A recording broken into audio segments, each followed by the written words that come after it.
I woke up this morning with my mind on set on freedom. When I woke up this morning with my mind on set on freedom. My name is claudiabrinsonsmith, and my father was in the Air Force. So I was born in Augusta, Georgia, but I never lived there.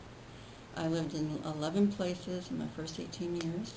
I don't think he want the whole list, but among the places I lived were, I lived in Japan from 6 to 10 years old, and I lived in Hawaii when I was in high school.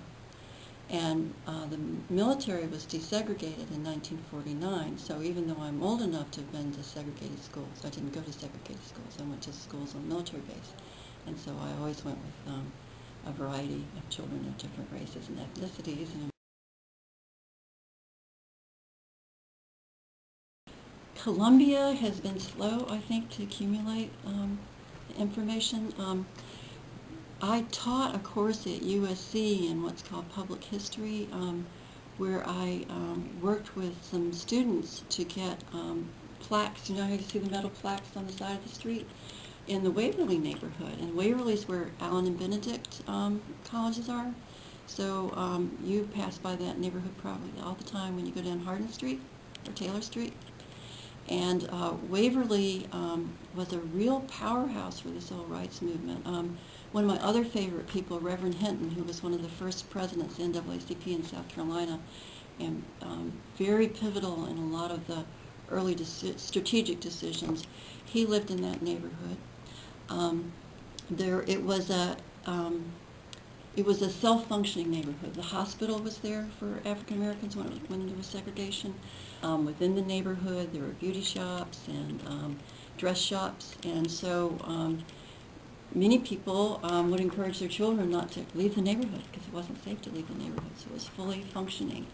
And recently, George Elmore, who was a entrepreneurial person who lived in the neighborhood, and he blacks were kept from voting in what was called a white primary, and he looked sort of Hispanic, and so he managed to register to vote and then say, surprise, they registered me to vote and I'm African American, and sue to keep his registration.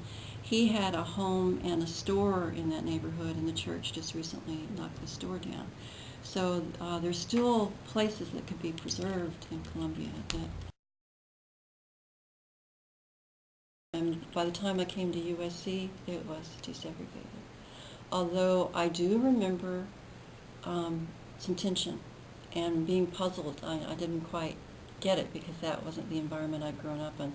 In fact, frankly, I was horrified about South Carolina when I first came here. It seemed very, very strange to me, the way some white people acted.